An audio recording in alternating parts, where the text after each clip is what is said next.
Good afternoon students. आज हम बात करेंगे ब्लूम टैक्सोनॉमी की। आपके पास कोई भी पेडागोजी हो, चाहे आपके पास पेडागोजी ऑफ इंग्लिश हो, पेडागोजी ऑफ हिंदी हो, पेडागोजी ऑफ मैथ्स हो, जो ब्लूम टैक्सोनॉमी है बहुत ही इम्पॉर्टेंट क्वेश्चन है और हर टीचिंग के अंदर ये आता ही आता है। आपके चाहे HTET का एग्ज़ाम हो, CTET का एग्ज़ाम हो या आप नेट का एग्ज़ाम दे रहे हो, तब ये क्वेश्चन जो है वो आपके लिए बहुत इम्पोर्टेंट है। मैं बता दूं कि पहले ब्लूम टैक्सोनॉमी है क्या। ब्लूम एक पर्सन है, एजुकेशनिस्ट है, जिन्होंने हमारे एजुकेशन के ऑब्जेक्टिव को क्लासीफाई किया है। टैक्सोनॉमी मीन्स क्लासीफाई, ठीक है। इसको लास्ट वीडियो में भी हमने डिस्कस किया था। वहाँ पर हमने कॉग्निटिव डोमेन है जो वो प्रॉपर डिस्कस किया है। जैसे आप लोग देख पा रहे हो, यहाँ लिखा हुआ है पार्ट 1। तो पार्ट 1 में हम लोग ये ऑलरेडी डिस्कस कर चुके हैं। तो जिन स्टूडेंट ने पार्ट 1 नहीं देखा, वो स्टूडेंट्स जो हैं वो पहले पार्ट 1 देखेंगे, तब पार्ट 2 जो है उनको अच्छे से समझ में आएगा। पार्ट 1 में हमने क्या डिस्कस किया है? पार्ट 1 में हमने कॉग्निटिव डोमेन को डिटेल में डिस्कस किया है और वहाँ पर हमने कोशिश की है कि सारे के सारे पॉइंट्स जो हैं वो एटलीस्ट पॉइंट्स जो हैं वो आपको उसी वीडियो में समझ में आ जाएंगे। क्वेश्चन बहुत इम्पोर्टेंट है और हर स्टूडेंट के लिए इम्पोर्टेंट है, चाहे उसके पास पेडागोजी ऑफ कॉमर्स है या नहीं है। हर पेडागोजी में ये क्वेश्चन जो है वो आता ही आता है 16 मार्क्स का। इसीलिए कोशिश की है कि चलो इसको हम थोड़ा सा इजी वे में आराम से करेंगे। तो कॉग्निटिव डोमेन जो है वो पार्ट 1 में ऑलरेडी डिस्कस हो चुका है। आज जो हम बात करेंगे कॉग्निटिव अफेक्टिव डोमेन की, हमने यहाँ पर बात करनी है। अफेक्टिव डोमेन और साइकोमोटर डोमेन जो 2 पेंडिंग रह गए हैं। अफेक्टिव डोमेन जो है अफेक्शन से बना है। अफेक्शन मीन्स कि जो हमारे इमोशंस हैं, हमारी फीलिंग्स हैं, हमारी वैल्यूज़ हैं, एटीट्यूड है, किसी भी स्टूडेंट का इंटरेस्ट है, मोरल वैल्यूज़ हैं, जो ह्यूमन बिहेवियर को मोटिव्स प्रोवाइड करती हैं, जो ह्यूमन बिहेवियर को चलाती हैं। अब यहाँ पर अगर किसी एक स्टूडेंट के इमोशंस कंट्रोल में नहीं है, वो बहुत ज़्यादा खुश है या बहुत ज़्यादा उदास है, तो दैट टाइम लर्निंग के अंदर वो अपनी पार्टिसिपेशन नहीं दे पाएगा। अगर एक स्टूडेंट को लर्निंग करानी है तो उसके तीनों डोमेन जो है वो एक लेवल इक्विवेलेंट लेवल पे होने चाहिए, कि उसका माइंड भी सही हो, उसके इमोशंस भी सही हों, यानी कि अफेक्टिव डोमेन भी सही हो, और तीसरा साइकोमोटर लर्निंग बाय डूइंग, की जो उसकी फिज़िक्स है, उसके काम करने की क्षमता है, जो उसका क्रिया वाला एक्शन वाला पार्ट है, वो भी सही होना चाहिए। तो अब हम आज अफेक्टिव डोमेन को डिटेल में डिस्कस करते हैं। यहाँ पर अब हम यही बात कर रहे हैं कि जो इमोशंस हैं, एटीट्यूड है, इंटरेस्ट है, ये सारे के सारे जो है ह्यूमन बिहेवियर ह्यूमन के अंदर एग्जिस्ट करते हैं और ह्यूमन के बिहेवियर को मोटिव्स प्रोवाइड करते हैं। कि अब एक जो पर्सन है, एक लर्नर है, वो कैसे बिहेव करेगा, बहुत हद तक उसके इंटरेस्ट पर डिपेंड करता है, बहुत हद तक उसकी मोरल वैल्यूज़ पर डिपेंड करता है, बहुत हद तक उसके एटीट्यूड पर डिपेंड करता है कि वो क्लासरूम में कैसे बिहेव करेगा या कैसे रहेगा, कैसे सुनेगा, कैसे देखेगा। तो जो ब्लूम है, कैथवॉल है और मार्शिया है, उन्होंने 1964 में जो है हमारे अफेक्टिव डोमेन को जो है डिफ़ाइन किया था। इन्होंने 5 जो है वो मेन बताए हैं। पहला है हमारा रिसीविंग। सबसे पहला जो है रिसीव करने की एबिलिटी, विलिंगनेस जो है वो स्टूडेंट में होनी चाहिए। फिर है responding, then valuing, then organization और देन करेक्टराइजेशन, ठीक है। अब हम रिसीविंग पे आते हैं। रिसीविंग पे क्या है? जो लर्नर है वो अपने सिचुएशन के अकॉर्डिंग रिसीव करने की कोशिश करता है, कि जिस सिचुएशन में वो रह रहा है, जिस टुमली में वो रह रहा है, वो उसी के अकॉर्डिंग जो है वो रिस्पॉन्ड करेगा, ठीक है। वही रिसीव करेगा जो उसके आसपास उसको देखने को, सुनने को मिल रहा है। सबसे पहले इसके अंदर 3 एक्टिविटीज़ जो हैं वो मेन हम यहाँ पर डिस्कस करेंगे। कि सबसे पहले लर्नर को अवेयरनेस होनी चाहिए। लर्नर अवेयर हो कि वो क्या चीज़ रिसीव करने जा रहा है, उसको पता हो, तभी वो अच्छे से उसको रिसीव कर पाएगा। अगर वो सिचुएशन के लिए अवेयर नहीं है तो वहाँ पर उसकी रिसीविंग ऑफ नॉलेज जो है वो कम होगी, ठीक है। तो फर्स्ट एक्टिविटी क्या है कि पहले student will be aware, aware about the situation. Then willingness, अब उसको पता है कि यहाँ पर गाड़ियाँ ही बिकेंगी, शॉपिंग करने अगर कोई स्टूडेंट जा रहा है तो वो अवेयर है कि यहाँ पर गाड़ियाँ ही मिलनी है, ये कार बाज़ार है। अगर उसकी विलिंगनेस होगी गाड़ी खरीदने में, तभी वो कार बाज़ार में एंटर करेगा, अदरवाइज़ वो कार बाज़ार में एंटर नहीं करेगा। अगर उसको लेना तो क्लॉथ है या कोई घर का सामान है तो वो कार बाज़ार में उसको नहीं मिलेगा, तो उसकी विलिंग नहीं है वहाँ शॉपिंग करने की। तो अवेयरनेस बहुत ज़रूरी है। अब उसकी विलिंगनेस है कि उसको कपड़े ख़रीदने हैं या उसको घर का सामान ख़रीदना है, तो जिस जगह के बारे में उसको पता है, जिस सिचुएशन के बारे में वो अवेयर है, तो वो पहले से ही उसी प्लेस पे जाएगा। ठीक है, फर्स्ट क्या है, awareness, then willingness, then control the attention. अब मॉल में हम जा रहे हैं, 20 से 22 दुकानें एक ही जगह पर हमें दिख रही हैं। अब हमने अपनी अटेंशन को कंट्रोल करना है कि आपको कौन सा ब्रांड लेना है, तो डायरेक्टली ही हम उसी ब्रांड वाले शोरूम में हैं जो एंटर करेंगे। तो मैंने एक एग्जांपल लेकर समझाया है कि रिसीविंग के लिए हमें 3 एक्टिविटीज़ करनी है, एक awareness, willingness, control the attention. Second आ रहा है हमारे पास रिस्पॉन्डिंग। जब तक स्टूडेंट्स रिस्पॉन्ड करने के लिए मोटिवेट नहीं होंगे तब तक वो आंसर जो है वो रिस्पॉन्ड नहीं करेंगे, वो कुछ भी नहीं बताएंगे, चाहे उनको आता है या नहीं आता। तो यहाँ पर टीचर का वर्क है कि वो अपने बच्चों को मोटिवेट करके रखे कि वो आंसर जो है वो रिस्पॉन्ड कर सकें। उनको एक्टिव बनाना है, इतना उनके बिहेवियर को एक्टिव बनाना है कि वो जब भी उनसे क्वेश्चनिंग की जाए they will be giving the answer. वो डिस्कशन में पार्ट लें, आंसरिंग करें और रिएक्ट करें कि जो उसकी सिचुएशन है। इसके लिए भी जो है वो 3 लेवल हैं। सबसे पहले जो है लर्नर को ओबीडेंस होना चाहिए, obedience to response, then again willingness बहुत ज़रूरी है, देन गेट सेटिस्फेक्शन, कि बच्चों को आंसर देने के लिए जो सेटिस्फेक्शन मिलती है वो भी हमें यहाँ पर मिलनी चाहिए। जो 3 एक्टिविटीज़ हमने इन्वॉल्व किया रिस्पॉन्डिंग में वो कौन सी हैं कि लर्नर्स ओबीडेंस, कि लर्नर्स जो हैं वो इतने आज्ञाकारी होने चाहिए या उनको इतना खुद से मोटिवेटेड हो कि अगर कोई उनसे क्वेश्चनिंग कर रहा है तो वो आंसर दें। ठीक है, उन्हें इतना आता है कि वो ओबीडेंस हैं कि अपने कोई भी एक्टिविटी में पार्टिसिपेट करने के लिए, आंसरिंग करने के लिए। देन विलिंगनेस, कि बच्चों की जो है वो इच्छा होनी चाहिए। अगर बच्चे इंटरनली मोटिवेटेड हैं तो वो हर एक एक्टिविटी में पार्टिसिपेट करेंगे, वो हर टाइम रिस्पॉन्ड जो है वो पॉजिटिव रिस्पॉन्ड करेंगे। ठीक है, अगर स्टूडेंट्स जिस क्लास में आप पढ़ाने जा रहे हो वो मोटिवेटेड नहीं है तो it's teachers duty to motivate their students, तो उनकी विलिंगनेस आनी चाहिए। देन सेटिस्फेक्शन, जब एक बच्चा खुद से ही क्वेश्चन दे रहा है और वो आंसरिंग कर रहा है तो उसको खुद को ही अच्छा फील होगा, वो खुद ही सेटिस्फेक्शन फील करेगा कि मैंने आज आंसर अच्छा दिया, और वो बहुत खुश भी होगा खुद से कि अगर वो अपने आप से रिस्पॉन्ड करेगा। तो अफेक्टिव डोमेन के अंदर हमने आज 2 बातें देखी हैं, रिसीविंग है और रिस्पॉन्डिंग है। अब हम तीसरे की बात कर रहे हैं, वैल्यूइंग। वैल्यूइंग क्या है कि किसी भी चीज़ के लिए, किसी भी बिहेवियर के लिए आपकी क्या वैल्यू है, क्या आप उस चीज़ के बारे में सोचते हो, क्या चीज़, जो भी चीज़ है वो आपके लिए क्या वर्थ रखती है, यहाँ पर आपने उसको सेट करना है। जो यहाँ पर वर्थ है वो ही रिज़ल्ट देगी, वो ही बताएगी कि इंडिविजुअल की क्या वैल्यू है।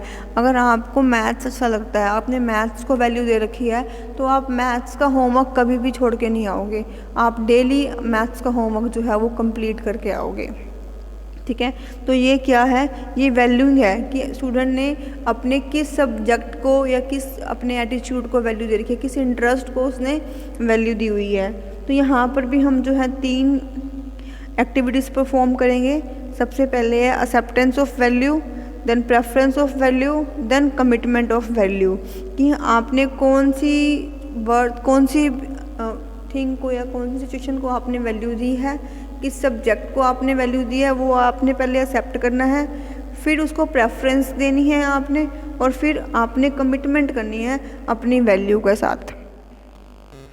तो आपको अब थर्ड जो है वो वैल्यूइंग भी समझ में आ गया होगा कि पहले हमने रिसीव किया, फिर हमने रिस्पॉन्ड किया, फिर हमने वैल्यूइंग की। वैल्यूइंग में हमने एक्सेप्ट करनी है पहले किसी भी चीज़ की वैल्यू, फिर हमने उसको प्रेफरेंस देना है कि वैल्यू जो हमारे लिए बहुत इम्पोर्टेंट होगा उसको हम प्रेफरेंस पहले रखेंगे। अभी मैंने जो समझाया कि अगर किसी बच्चे को मैथ्स में इंटरेस्ट है तो वो पहले मैथ्स का होमवर्क करेगा, क्योंकि उसने अपनी जो मैथ्स के लिए वैल्यू है वो एक्सेप्ट कर रखी है, प्रेफरेंस उसने उसको दी है कि सबसे पहले वो मैथ्स का काम करेगा और बाकी जो है सब्जेक्ट का काम बाद में करेगा। और फिर उसके लिए उसने कमिटमेंट भी दे रखी है कि मैंने कमिटमेंट कर रखी है अपने आप से ही कि ये मैंने वैल्यू एक्सेप्ट की है, मेरे लिए इसकी वैल्यू बहुत ज़्यादा है। तो वो हम सेल्फ जो है कमिटमेंट जो स्टूडेंट देता है। तो अफेक्टिव के अंदर 3 कंप्लीट हो गए, रिसीविंग, रिस्पॉन्डिंग और वैल्यूइंग। और फोर्थ की हम बात करते हैं ऑर्गेनाइजेशन। यहाँ पर क्या है, in this category a student give some systematic order to each value. यहाँ पर जो वैल्यू हमने पहले एक्सेप्ट की हैं, कमिटमेंट की है, उनको हमने जो है सिस्टमेटिक एक ऑर्डर प्रोवाइड करना है अपनी वैल्यूज़ को। As the student successively internalize values, जैसे ही वो अपनी वैल्यूज़ को एनालाइज करता है, he encounter situation for which more than one values is required. अब हम यहाँ पर देख रहे हैं कि एक से ज़्यादा वैल्यू भी हमारे पास आ जाती हैं। तो this leads the student to form a set value structure और फिलोसफी ऑफ लाइफ। यहाँ पर अब हमने अपनी जितनी भी वैल्यूज़ हमने सेट की हैं, चाहे वो एक है या मोर देन वन है, अब हाउ टू ऑर्गेनाइज देम। अब 2 जगह हमें जाना है, अगर एक ही होती तो हम डायरेक्टली उसी ट्रैक में चले जाते। अब 2 सिचुएशंस हैं जहाँ पर हमने अपने आप को पाया है, तो अब यहाँ पर ऑर्गेनाइज करना है कि दोनों ही वैल्यूज़ मेरे लिए इक्वल हैं, दोनों ही वैल्यूज़ को मैंने प्रेफरेंस दे रखी है। अब यहाँ पर जो बात आएगी, अब हाउ टू ऑर्गेनाइज कि उसको हम कैसे ऑर्गेनाइज करेंगे अपने वैल्यू सिस्टम के अंदर।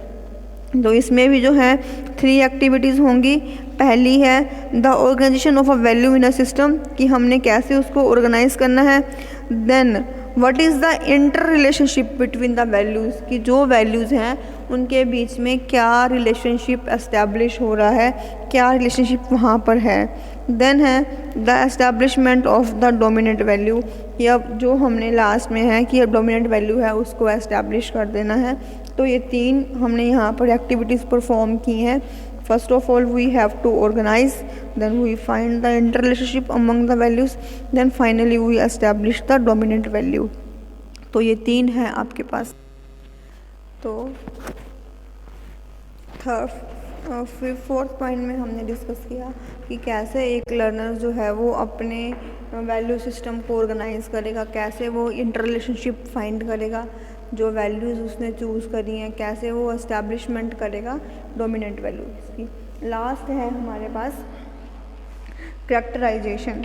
जब हम इस लेवल तक पहुंच जाते हैं तो यहाँ पर हमारे पास कंसिस्टेंसीज आ जाती हैं कि हमने जो वैल्यूज़ को अरेंज किया है, जो हायरार्की प्रोवाइड की है, अब वो हमारे को दिखाई देने लग जाती है, वो हमारे लेवल, हमारे कैरेक्टर के अंदर जो है वो चीज़ें शो होने लग जाती हैं।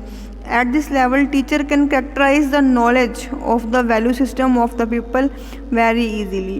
At this stage, the people is imbibe every type of characteristics to his individual character, his own lifestyle.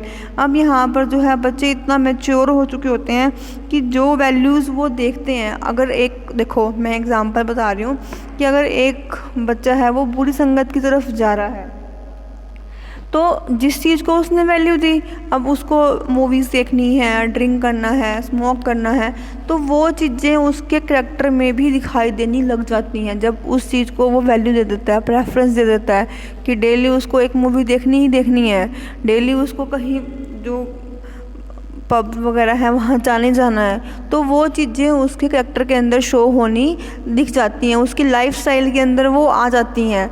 ऐसे ही अगर एक बच्चा थोड़ा सा अच्छा है कि वो भक्ति भाव में जा रहा है, वो डेली मंदिर जाता है, डेली वो उसने भगवान जी का जो पूजा पाठ है वो करनी है, तो धीरे धीरे जब उस पूजा पाठ और जो भक्ति है उसकी वैल्यू वो दे देता है उसको, और वो डेली उस चीज़ को कर रहा है तो वो सब उसके करैक्टर में भी दिखाई देना शुरू हो जाता है कि जो बच्चा है वो सही लाइन पे चल रहा है या नहीं चल रहा। तो अफेक्टिव डोमेन का जो ये लास्ट पॉइंट है वो हमारे करैक्टर के अंदर, हमारी लाइफस्टाइल के अंदर हमारी वैल्यूज़ को रिप्रेजेंट करना शुरू कर देता है। होप कि आपको जो दो डोमेन हैं, कॉग्निटिव डोमेन और अफेक्टिव डोमेन, अच्छे से समझ में आ गए होंगे। कॉग्निटिव डोमेन जो है आप पार्ट 1 में रिवाइज़ करोगे। अफेक्टिव मैं एक बार दोबारा से बता देती हूँ कि फर्स्ट है हमारे पास रिसीविंग। यहाँ पर पहले अवेयर होना बहुत ज़रूरी है, विलिंगनेस बहुत ज़रूरी है, और फिर अटेंशन को कंट्रोल करना है। देन रिस्पॉन्डिंग में भी सबसे पहले जो लर्नर है वो ओबीडेंट होगा रिस्पॉन्स करने के लिए, उसकी इच्छा होगी। देन अगेन विलिंगनेस उसके लिए चाहिए। देन ही और she will get satisfaction in responding. उसको सेटिस्फैक्शन फील होगी, अगर वो मोटिवेटेड है तो उसको फील होगी कि उसको बहुत अच्छा लगेगा कि उसने जो है आज रिस्पॉन्स किया है क्लासरूम में। देन है वैल्यूइंग। यहाँ पर हमने अपनी वैल्यू एक्सेप्ट करनी है, उसको प्रेफरेंस देना है, और फिर हम उसके लिए हमें कमिटमेंट भी करनी है। फोर्थ है ऑर्गेनाइजेशन। यहाँ पर क्या है, जो वैल्यूज़ हमने सेट की हैं, जिन वैल्यूज़ को हमने प्रेफरेंस दी है, उनको यहाँ पर हमने अरेंज करना है, ऑर्गेनाइज़ करना है। तो सबसे पहले हमें अपना वैल्यू सिस्टम ऑर्गेनाइज करना है। Then we have to find the inter relationship among the values. Then establishment of dominant value. The last one is characterization. इस लेवल में जो है कंसिस्टेंसी और हायरार्की जो है वैल्यूज़ की वो रिप्रेजेंट हो रही है। इधर स्टूडेंट के अंदर, लाइफस्टाइल के अंदर हमें उसकी वैल्यूज़ की इम्पोर्टेंस जो है वो दिखाई दे रही है। अब लास्ट पे हम आ रहे हैं, यहाँ हम बात करते हैं साइकोमोटर डोमेन की। इसमें क्या होगा, मोशंस होंगे हमारे, जो हमारे एक्शंस हैं, हमने उनके थ्रू जो है वो लर्निंग करनी है। यहाँ पर आपको अलग अलग बुक में अलग अलग मिलेंगे। जैसे मैंने यहाँ पर सिम्पसन्स की टैक्सोनॉमी लिखी हुई है, सिम्पसन्स की, हैरो की, 2-3 और हैं हमारे पास एजुकेशन, गिलफोर्ड हैं, रोक्सडेल है, डेव है, किबलर है, इनकी टैक्सोनॉमी है। तो इस टैक्सोनॉमी में आपसे एडवाइस की जा रही है कि आप जिसके भी लिखो, आप उसका प्रॉपर नाम और उसका प्रॉपर ईयर लिखो। जैसे सिम्पसन्स के हमारे पास 2 हैं, एक 1962 में है और एक 1966 में है। तो यहाँ पर हम डिस्कस कर रहे हैं, या जो मोस्टली चलते हैं वो कौन से हैं, सिम्पसन्स के 1966 में, जो इसने रिवाइज करके टैक्सोनॉमी में डिवाइड किए हुए हैं। तो इसके हैं हमारे पास 5 हैं इसके भी। पहला है हमारे पास perception, then set, then guided response, mechanism और कॉम्प्लेक्स ओवर्ट रिस्पॉन्स। जितनी भी हेडिंग्स हैं, आप इन हेडिंग्स को एज इट इज़ ही लर्न करोगे और इसी ही सीक्वेंस में लर्न करोगे, तभी थोड़ा सा क्वेश्चन लेंथी बन जाता है। नियर अबाउट 45 से 50 तक इसकी हेडिंग ही है, तभी इसको 2 पार्ट में बनाया है। और बारी बारी मैं हेडिंग्स रिपीट इसीलिए कर रही हूँ कि कम से कम एक क्वेश्चन जो है वो आपका अच्छे से बन जाए। 16 मार्क्स का क्वेश्चन है, आप यहाँ से अच्छे से तैयार कर सकते हो। फर्स्ट है परसेप्शन। यहाँ पर जो है सेंसेस से डील हो रहा है कि कितना आप अपने सेंसेस से रिसीव कर पा रहे हो, ठीक है। It include a chain of task which can be termed as real experiences. जो रियल एक्सपीरियंसेस से, अपने सेंसेस से देख कर, सुन कर, या कोई चीज़ टच करके, टेस्ट करके आप चीज़ को परसीव कर रहे हो, तो वो किस में आ रही है, साइकोमोटर डोमेन के फर्स्ट में आ रही है, परसेप्शन। इसके आगे 3 लेवल है, descriptive, condition of transition period और इंटरप्रिएटिव लेवल, ठीक है। तो फर्स्ट है आपके पास परसेप्शन। तो परसेप्शन में हमने देखा कि 3 लेवल की हम यहाँ पर बात कर रहे हैं, डिस्क्रिप्टिव लेवल, कंडीशनल लेवल और जो हमारे पास है इंटरप्रेटिव लेवल। यहाँ पर हमने इन तीनों लेवल्स की बात की है। यहाँ पर हम सेंसेस के थ्रू जो है रिसीव कर रहे हैं। देन हमारे पास सेकंड है सेट। सेट का मतलब क्या है कि हमें इनिशियली एडजस्टमेंट क्या करनी है किसी भी स्पेसिफिक एक्टिविटी के लिए या किसी भी एक्सपीरियंस के लिए, हमने क्या चीज़ सेट करनी है। अब आप एक बच्चा नए स्कूल या नए कॉलेज में जा रहा है तो सबसे पहले उसे अपना मेंटल लेवल सेट करना पड़ेगा, फिजिकल लेवल सेट करना पड़ेगा और इमोशनल लेवल सेट करना पड़ेगा। कि अगर देखो एक लर्नर जो है वो अपने शहर से दूसरे शहर जा रहा है, कि मीन्स कि वो अपने पेरेंट्स को छोड़ रहा है, तो यहाँ पर उसको इमोशनली स्ट्रॉन्ग होना पड़ेगा कि आज के बाद जो है उसको कुछ टाइम के लिए अकेले रहना है, सब कुछ अकेले मैनेज करना है।